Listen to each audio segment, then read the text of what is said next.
સન્માન સમારોહમાં સી.આર. પાટીલે માફી માંગી. સી.આર. પાટીલે ગુજરાતના દરેક કાર્યકર્તાઓની માફી માંગી છે. ગુજરાતની ચૂંટણીમાં કચાસની જવાબદારી પાટીલે સ્વીકારી છે.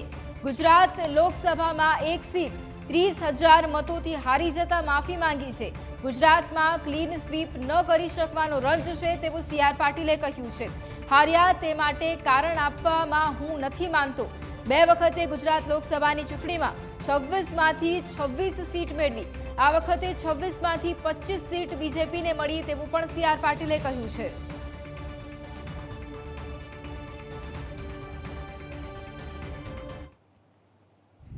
આ વખતે પણ આપણી કચાસ રહી ગઈ એની જવાબદારી પણ મારી છે. પ્રમુખ તરીકેનો જો જસ આપતા હોય તો જે અબજસ મળ્યો છે એ પણ મારી જવાબદારી છે. એ ભૂલ પણ હું સ્વીકારું છું કે આપણે 26માંથી 26 સીટ 2 વાર જીત્યા હતા, પણ આ વખતે આપણે 26માંથી 25 સીટ જીતી શક્યા. એક સીટ આપણે 30,000 મત માટે હાર્યા. કારણો આપવામાં હું માનતો નથી. કારણ હું જ છું કે મારી કોઈ જગ્યાએ ભૂલ રહી હશે અને એટલા માટે આપણે આ સીટ નહીં મેળવી શક્યા.